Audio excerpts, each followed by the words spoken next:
ശ്രീജിത്ത് നന്മമരമായി ഇവർ കൊണ്ടു നടക്കുന്ന, ഇപ്പോഴും കൊണ്ടു നടക്കുന്ന ടീച്ചറമ്മയുടെ തനി കൊണ അല്ലേ കണ്ടത് അല്ലേ കഴിഞ്ഞ ദിവസം. അതിനെല്ലാം പിന്തുണയും നൽകിക്കൊണ്ട് പി ജയരാജൻ. പിന്നെ പി ജയരാജൻ്റെ രക്തത്തിൽ ഇത് അലിഞ്ഞു ചേർന്നതാണല്ലോ. പി ജയരാജനിൽ നിന്ന് മറിച്ചൊന്നും നമ്മൾ പ്രതീക്ഷിക്കേണ്ട, അതിൽ വലിയ അത്ഭുതമൊന്നും തോന്നുന്നില്ല. പക്ഷേ ഈ നന്മമരത്തിന് എന്ത് പറ്റി? നന്മമരം പറഞ്ഞത് ഞാൻ ജനപ്രതിനിധി എന്ന നിലയിലല്ല അവിടെ പോയത്, പാർട്ടി പ്രവർത്തക എന്ന നിലയിൽ ഇവർക്ക് പിന്തുണ നൽകാൻ വേണ്ടി പോയതാണ് എന്നാണ്. മാത്രമല്ല അവരെ ന്യായീകരിച്ചത് കണ്ടില്ലേ? കാരണം അവരൊക്കെ ഇങ്ങനെ ഒരു പാതകം ചെയ്യുമോ എന്ന് നിങ്ങൾ പരിശോധിക്കണം എന്നാണ് പറഞ്ഞത്. ശ്രീ അനിൽ, നമ്മൾ ഈ ഒരു വിഷയത്തിനെ ഐസൊലേഷനിൽ കാണേണ്ട എന്നാണ് ഞാൻ കരുതുന്നത്. കാരണം ഇതിപ്പോൾ നമ്മൾ ആലോചിച്ച് നോക്കുക, ശ്രീമതി ശൈലജ സെർവിംഗ് ആയിട്ടുള്ള ഒരു നിയമസഭാ സാമാജികയാണ്. അവരെ സംബന്ധിച്ചിടത്തോളം അവർക്ക് സത്യപ്രതിജ്ഞ ചെയ്തിരിക്കുന്നതനുസരിച്ച് പ്രീതിയോടെയോ ഭീതിയോടു കൂടിയോ പെരുമാറാൻ പാടില്ല എന്നുള്ളതാണ്. അങ്ങനെയുള്ള ഒരാളാണ് പ്രീതിയുടെ മാത്രം അടിസ്ഥാനത്തിൽ അവിടെ ആ ഒരു ചടങ്ങിൽ പോയി പങ്കെടുക്കുന്നത്. അതെന്താണ് അതിന് പറയുന്ന ന്യായം? താനൊരു കമ്മ്യൂണിസ്റ്റ് പാർട്ടി പ്രവർത്തകയാണ്, ഈ ആൾക്കാരെല്ലാവരും കമ്മ്യൂണിസ്റ്റ് പാർട്ടിയിലുള്ള ആൾക്കാരാണ്, അതുകൊണ്ടാണ് താനൊരു ജനപ്രതിനിധി എന്ന നിലയ്ക്കല്ല മറിച്ച് പാർട്ടിക്കാരി എന്ന നിലയ്ക്കാണ് അവിടെ പോയിരിക്കുന്നത് എന്നാണ് പറയുന്നത്. നമ്മൾ ഇന്നത്തെ കാലത്തേക്ക്, ഇതിപ്പോൾ 1994 നടന്നിരിക്കുന്ന ഒരു സംഭവമാണെങ്കിൽ ഇന്നത്തെ കാലത്തേക്ക് നോക്കിക്കഴിഞ്ഞാൽ നമുക്കിവിടെ നവീൻ ബാബുവിന്റെ വിഷയം അറിയാം. അപ്പൊ നവീൻ ബാബുവിന്റെ വിഷയത്തിൽ ഇതേപോലെ ആരോപണ വിധേയമായിട്ട് CPM-ൽ നിന്ന് ഒരു PP ദിവ്യയുണ്ട്. ഞാൻ ചോദിക്കുന്നത്, ഇതേ ആൾക്കാർ തന്നെ അധികാരത്തിലിരിക്കുമ്പോൾ അല്ലെങ്കിൽ കമ്മ്യൂണിസ്റ്റ് പാർട്ടി പ്രവർത്തകരോട് നിയമത്തിനും നീതിക്കും അതീതമായിട്ട് മറ്റുള്ള കമ്മ്യൂണിസ്റ്റ് പാർട്ടി പ്രവർത്തകർ ചേർന്ന് നിൽക്കണം എന്നുള്ള ഒരു സംഹിതയിൽ വിശ്വസിക്കുന്ന ആൾക്കാരാണ് ഇവരെങ്കിൽ, ഭരണത്തിലാണ് ഇവരിയ്ക്കുന്നത്, ആ സമയത്ത് കേവലം ഒരു MLA അല്ല, മന്ത്രിയായിട്ടിരിക്കെ പോലീസ് പോലുള്ള സംവിധാനത്തിനെ നിയന്ത്രിക്കാനുള്ള പ്രാപ്തിയിലിരിക്കുന്ന സമയത്ത് എങ്ങനെയൊക്കെ ഇവർ വഴിവിട്ട് പെരുമാറിക്കൂടാ എന്നാലോചിച്ച് നോക്കുക. അപ്പൊ ഇത് വലിയ ആപൽക്കരമായിട്ടുള്ള ഒരു സന്ദേശമാണ് സമൂഹത്തിന് നൽകുന്നത്. കേവലം പാർട്ടി പ്രവർത്തക എന്നതുകൊണ്ട് കൊടിയ കുറ്റവാളികളായിട്ടുള്ള ആൾക്കാരുടെ യാത്രയപ്പ് ചടങ്ങിലേക്ക് ഞാൻ പോയി എന്ന് പറഞ്ഞാൽ, നിങ്ങൾ ഇതേ ആൾക്കാർ തന്നെ അധികാരത്തിലിരിക്കുന്ന സമയത്ത് ഏതൊക്കെ തരത്തിൽ ഇവർക്ക് അനുകൂലമായി നിങ്ങൾ പ്രവർത്തിക്കും എന്നതിനെക്കുറിച്ച് നിങ്ങൾ പറയാതെ തന്നെ പറഞ്ഞു വെക്കുകയാണ്. ഒരുപക്ഷെ അതുകൊണ്ട് തന്നെയാണ് നമ്മൾ ഈ കഴിഞ്ഞ ദിവസം കണ്ടത്, പാർട്ടി ഇപ്പോഴും തള്ളി പറഞ്ഞിട്ടില്ലാത്ത കൊടിസുനിയെ പോലെയുള്ള ആൾക്കാർക്ക് പോലീസിന്റെ അകമ്പടിയോടുകൂടി മദ്യസേവ അടക്കമുള്ള കാര്യങ്ങൾക്ക് വേണ്ടിയിട്ടുള്ള അവസരമുണ്ടാകുന്നത്. എന്ന് വെച്ചാൽ പ്രതികളെ സംരക്ഷിക്കുന്ന, പ്രതികളോടൊപ്പം രാഷ്ട്രീയത്തിന്റെ പേരിൽ ചേർന്ന് നിൽക്കുന്ന ആൾക്കാർ തന്നെ ഭരണത്തിലിരിക്കുന്ന സമയത്ത് ഇങ്ങനെ വഴിവിട്ട നിരവധി കാര്യങ്ങൾ അവിടെ ഉണ്ടാകും. ഇപ്പോൾ ഇതിൽ താങ്കൾ തന്നെ പറഞ്ഞതുപോലെ പല അവസരങ്ങളിൽ ആരോപണ വിധേയനായിട്ടുള്ള വ്യക്തിയാണ് ശ്രീ പി ജയരാജൻ. അതുകൊണ്ട് തന്നെ അദ്ദേഹത്തിന്റെ ഒരു പ്രസ്താവനയിലൊന്നും തന്നെ ആരും ഞെട്ടുമെന്ന് ഞാൻ കരുതുന്നില്ല. പക്ഷേ ഇവിടെ ശ്രീമതി KK ശൈലജയുടെ കാര്യം കൂടുതൽ വ്യത്യസ്തമാകുന്നത്, അവർ ഒരുപക്ഷെ സമൂഹത്തിലേക്ക് വെച്ചിരിക്കുന്ന ഒരു മാനവികമായിട്ടുള്ള ഒരു മുഖം അവിടെ ഉണ്ട് എന്നും അത് സർവ്വസ്വീകാര്യമായിരുന്നു എന്നതുകൊണ്ടാണ്. ഇപ്പൊ ഭരണത്തിലിരിക്കുന്ന സമയത്ത് ആൾക്കാരൊക്കെ വളരെ സ്നേഹവായ്പോടുകൂടി ടീച്ചറമ്മ എന്നാണ് അവരെ വിളിക്കുന്നത്. ആ രണ്ട് പദങ്ങൾക്കും വലിയ അർത്ഥങ്ങളുണ്ട്. ടീച്ചർ എന്ന് പറയുമ്പോൾ റിട്ടയർ ആയി കഴിഞ്ഞാലും ടീച്ചർ തന്നെയാണ്. അമ്മ എന്ന് പറയുമ്പോൾ എല്ലായ്പ്പോഴും ഒരു മാതാവ് ആകേണ്ടതാണ്. അപ്പൊ ഇങ്ങനെ നമ്മളൊരു ഹൈ റിഗാർഡിൽ വെക്കുന്ന രണ്ട് പദങ്ങളെ ചേർത്തുകൊണ്ടാണ് വളരെ റവേർഡായിട്ട് അവരെ വിളിച്ചുകൊണ്ടിരിക്കുന്നത്. ആ ഒരു വ്യക്തി യാതൊരു വിധത്തിലുള്ള കോമൺ സെൻസും ഇല്ലാതെ പറയുന്നത് നോക്കൂ, ഞങ്ങൾ എല്ലാവരും കമ്മ്യൂണിസ്റ്റ് പാർട്ടിക്കാരായതുകൊണ്ട് തന്നെ ഈ ജയിലിലേക്ക് യാത്രയാകുന്ന ആൾക്കാരുടെ കുടുംബാംഗങ്ങൾക്കെല്ലാം വലിയ വിഷമം ഉണ്ടാകുന്ന സമയത്ത് ഞാൻ അവിടെ പോകേണ്ടത് ആവശ്യമായി തോന്നി എന്നാണ്. അപ്പൊ ഇവിടുത്തെ നമ്മൾ വേട്ടക്കാരനോടൊപ്പമാണോ നിൽക്കേണ്ടത് അതോ ഇരയോടൊപ്പമാണോ നിൽക്കേണ്ടത്, എന്താണ് സാമൂഹ്യ നീതി എന്നീ കാര്യങ്ങളെക്കുറിച്ച് ഒരു ജനപ്രതിനിധിക്ക് ഒരു ബോധവുമില്ല എന്നുള്ളതാണ്. അങ്ങനെയാണെങ്കിൽ സദാനന്ദൻ മാസ്റ്റർ നമ്മളോടൊപ്പം ചർച്ചയിലുണ്ട്.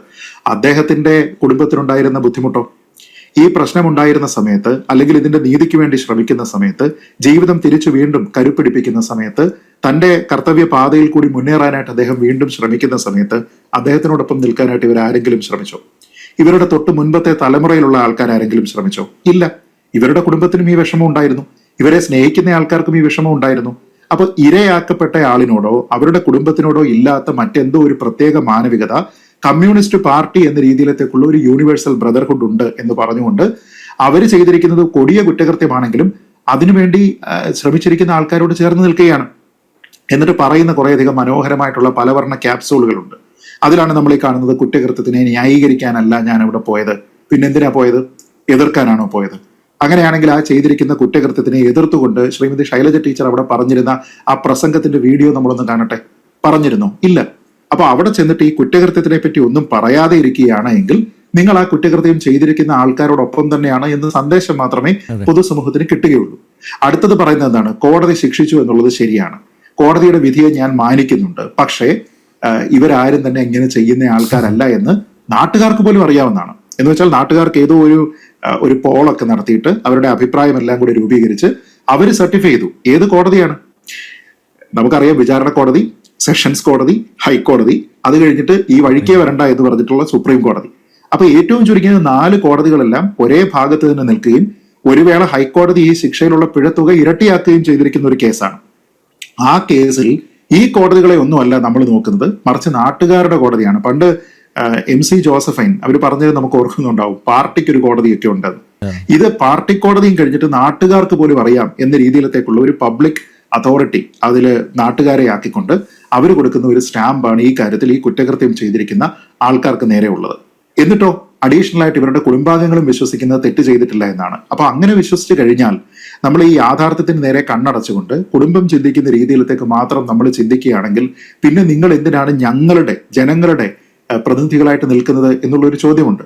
ഇതിൽ ഏറ്റവും രസകരമായിട്ട് എനിക്ക് തോന്നിയ കാര്യം ന്യായീകരിക്കാൻ ഏതറ്റം വരെയും പോകും എന്നുള്ളതാണ്. കാരണം ഈ കുറ്റം ചെയ്തില്ല എന്ന് തെളിയിക്കാനായിട്ട് അവർക്ക് സാധിച്ചില്ല എന്നുള്ളത് കൊണ്ട് മാത്രമാണ് അവർ ശിക്ഷിക്കപ്പെട്ടത് എന്നാണ് പറയുന്നത്. അങ്ങനെയല്ലേ വരുന്നത്. കുറ്റം അവർ ചെയ്തില്ല എന്നായിരുന്നല്ലോ അവർ തെളിയിക്കേണ്ടത്. അതിന് എത്ര സമയം അവർക്ക് കിട്ടി? 30 വർഷം കഴിഞ്ഞിട്ടുള്ള ഇൻസിഡന്റ് ആണ്. അപ്പൊ ഈ 30 വർഷവും നിങ്ങൾക്ക് സാധ്യമായിട്ടുള്ള എല്ലാ മാർഗങ്ങളും ഉപയോഗിച്ചിട്ടും നിങ്ങളല്ല ഇത് ചെയ്തത് എന്ന് തെളിയിക്കാനായിട്ട് സാധിച്ചില്ല എങ്കിൽ അതിനർത്ഥം നിങ്ങളാണ് ഇത് ചെയ്തത് എന്ന് തെളിയിക്കാനായിട്ട് അപ്പുറത്തെ സൈഡിന് സാധിച്ചു എന്നാണ്. എന്ന് വെച്ചാൽ ഒരു തരത്തിലും ന്യായീകരിക്കാൻ കഴിയാത്ത ഒരു സംഭവ സ്ഥലത്തേക്ക് KK ശൈലജയെ പോലെ ഞാൻ നേരത്തെ പറഞ്ഞ ടീച്ചറമ്മ എന്ന വലിയ മഹത്തായിട്ടുള്ള ഒരു പദം കൊണ്ട് വെളിപ്പേരുള്ള ഒരാൾ അവിടെ ചെന്നതിന് ശേഷം പറയുകയാണ് ഇത് യാത്രയപ്പ് എന്ന രീതിയിലത്തേക്ക് ഇതിനെ കാണാൻ കഴിയില്ല എന്ന്. ഒരുപക്ഷെ ശ്രീ VS അച്യുതാനന്ദൻ മരിച്ച സമയത്ത് അദ്ദേഹത്തിനെ യാത്ര അയക്കുന്നതിന്റെ ഭാഗമായിട്ട് എന്തൊക്കെ മുദ്രാവാക്യങ്ങളാണോ വിളിച്ചിരുന്നത്, നാടിന്റെ നായകനെ, ഞങ്ങളെ നയിച്ചവനെ എന്നൊക്കെ പറയുന്ന അതേ മുദ്രാവാക്യങ്ങളല്ലേ നമ്മളിവിടെ കേട്ടത്. അത് ആർക്കാണ്? ഒരു സ്ഥലത്ത് കമ്മ്യൂണിസ്റ്റ് പാർട്ടിയുടെ സ്ഥാപക നേതാക്കളിൽ, CPM-ന്റെ സ്ഥാപക നേതാക്കളിൽ ഒരാളായിട്ടുള്ള ആളിനെ പറ്റി പറയുന്നു, വലിയ സംഭാവനകൾ ഒരുപക്ഷെ പൊതുപ്രവർത്തന രംഗത്തുണ്ടാക്കിയിരിക്കുന്ന ആളിനെ കുറിച്ച് പറയുന്നു. ഇവിടെ ഒരാളിന്റെ 2 കാലുകളും വെട്ടിയെടുത്ത് അയാളെ എന്നേക്കുമായി ഇല്ലാതാക്കാൻ ശ്രമിച്ചിരിക്കുന്ന ആൾക്കാരെ ഇതേ പദങ്ങൾ ഉപയോഗിച്ച് വിശേഷിപ്പിക്കുകയാണ്. അപ്പൊ ഇതിലൊരൊറ്റ യൂണിവേഴ്സൽ ബ്രദർഹുഡ് മാത്രമേ ഉള്ളൂ, കമ്മ്യൂണിസ്റ്റുകാരനാണ് എന്നതിന്റെ രീതിയിൽ. പിന്നെ അവരെ ലാൽസലാം വിളിച്ച് അവരുടെ താടിക്കൊക്കെ ഇങ്ങനെ സ്നേഹപൂർവ്വം ആൾക്കാരൊക്കെ തൊട്ട് ഒക്കെ അയക്കുന്ന ഒരു ചടങ്ങിൽ അതിനെ യാത്രയപ്പെന്നല്ല പറയുന്നതെന്നുണ്ടെങ്കിൽ പിന്നെ ഇതിന് ഗൃഹപ്രവേശം എന്നാണ് പറയുന്നത്. ഇവരുടെ ജയിലിലേക്കുള്ള ഗൃഹപ്രവേശത്തിന് വേണ്ടിയിട്ടാണ് ഞങ്ങൾ പോയത് എന്നാണ് പറയുക. പ്രതികളെ പിന്തുണയ്ക്കുന്ന ഒരു സന്ദേശവും ഇതിലില്ല എന്നാണ് പറയുന്നത്. പിന്നെ എന്തിനാണ് അവിടെ പോയത്? പ്രതികളെ എതിർക്കുന്നതിന് വേണ്ടിയിട്ടാണോ പോയത്? എതിർത്തിട്ട് ഒരു വാക്ക് നിങ്ങൾ ഇതുവരെ സംസാരിച്ചിട്ടുണ്ടോ? ഈ ന്യായീകരിക്കുന്നതിന് വേണ്ടി പറയുന്നതെല്ലാം തന്നെ അവരെ പിന്തുണയ്ക്കുക എന്നുള്ള രീതിയിലെത്തേക്കല്ലേ. അപ്പൊ ഇങ്ങനെ വിളിച്ചു ചേർത്ത പരിപാടിയല്ല, നാട്ടുകാരെല്ലാവരും അവിടെ ഉണ്ടായിരുന്നു എന്നിങ്ങനെ പറഞ്ഞുകൊണ്ട് കുറേയധികം പലവർണ്ണ ക്യാപ്സൂളുകൾ ഇറക്കിയത് കൊണ്ട് നിങ്ങൾക്ക് സത്യത്തിന് നേരെ കണ്ണടയ്ക്കാൻ കഴിയില്ല. നിങ്ങൾക്ക് കണ്ണടയ്ക്കാം, പക്ഷെ നാട്ടുകാർക്ക് ഇരുട്ടാകും എന്ന് നിങ്ങൾ ചിന്തിക്കാൻ പാടില്ല. നിങ്ങൾ ഈ കാണിക്കുന്ന ഇരട്ടത്താപ്പ് ഇവിടെ ആൾക്കാർ കാണുകയാണ്. ഒരു പക്ഷേ നേരത്തെ ശ്രീമതി KK ശൈലജ ചെയ്തിരുന്ന ഒരു സ്റ്റെപ്പിൽ നിന്ന് ഒരു സ്റ്റെപ്പ് കൂടി അധികമായിട്ട് ഇത്തവണ ചെയ്തു എന്ന് മാത്രമേ ഉള്ളൂ. നമുക്കറിയാം TP കേസിൽ കോടതി ശിക്ഷിച്ചിരുന്ന, അതായത് പ്രതിയല്ല കുറ്റവാളിയായിരുന്ന ഈ കുഞ്ഞനന്ദൻ, അദ്ദേഹത്തിന്റെ മരണമുണ്ടാകുന്ന സമയത്ത് ഈ ഫേസ്ബുക്കിൽ വലിയ വാഴ്ത്തുപാട്ട് ഇറക്കിയ ആളാണ് KK ശൈലജ. നാടിന്റെ കണ്ണിലുണ്ണിയാണെന്നുള്ള മട്ടിലും അനിഷേധ്യനായിട്ടുള്ള എതിരാളികൾക്ക് പോലും അനിഷേധ്യനായിട്ടുള്ള അദ്ദേഹത്തിനെ സമ്മതിക്കാതെ തരമില്ലാതിരുന്നു, അങ്ങനെ ഉണ്ടായിരുന്ന നേതാവാണ്, ആ നാട്ടുകാരുടെ എല്ലാം കുഞ്ഞനൻ നേട്ടനാണ് എന്നൊക്കെ പറഞ്ഞുകൊണ്ട് ഒരു കൊടിയ കുറ്റവാളി, ശിക്ഷിക്കപ്പെട്ടിരിക്കുന്ന, ജയിൽ ടേം സെർവ് ചെയ്തുകൊണ്ടിരുന്ന കുറ്റവാളിയായിട്ടുള്ള ഒരു വ്യക്തിയെ ന്യായീകരിച്ചുകൊണ്ട് പോസ്റ്റ് ഇടുന്ന സമയത്ത് ശ്രീ അനിൽ ഓർക്കണം, ശ്രീമതി KK ശൈലജ കേരളത്തിലെ ആരോഗ്യമന്ത്രിയാണ്. അപ്പോൾ മന്ത്രിയായിരുന്ന സമയത്ത് അത് ചെയ്തിരുന്ന ആളിന് MLA ആയിരുന്ന സമയത്ത് ഇതൊക്കെ തന്നെ ചെയ്യാം. അപ്പൊ ഇതെല്ലാം തന്നെ ഈ നന്മമരം എന്നൊക്കെ പറയുന്ന രീതിയിലത്തേക്കുള്ള പല പൊയ്മുഖങ്ങളാണ്. ഞാൻ പറഞ്ഞത് മറ്റാരും വലിച്ചു കയറി കാണിക്കുകയല്ല, മറിച്ച് ഇവരൊക്കെ സ്വയം എക്സ്പോസ് ചെയ്യുകയാണ്. അങ്ങനെ ചെയ്യപ്പെടട്ടെ. അതിനെല്ലാം തന്നെ ഇവർക്കുള്ള കാരണമെന്ന് പറയുന്നത് കമ്മ്യൂണിസ്റ്റ് പാർട്ടിക്കാരനാണോ എങ്കിൽ നിങ്ങൾ ചെയ്യുന്ന എല്ലാ വൃത്തികേടുകൾക്കും ഇവിടെ പിന്തുണയുണ്ടാകും. മറ്റേ നീതിയോ ന്യായമോ ന്യായാന്യായങ്ങളോ ഒന്നും തന്നെ ഞങ്ങൾ നോക്കുന്നില്ല എന്ന രീതിയിലത്തേക്കുള്ള ഒരു പിന്തുണ പ്രഖ്യാപിക്കലാണ്. ആ പിന്തുണ പ്രഖ്യാപിക്കൽ എന്ന് പറയുന്നത് ഇവർ പല സംസ്ഥാനങ്ങളിൽ നടത്തിയിട്ടുണ്ട്.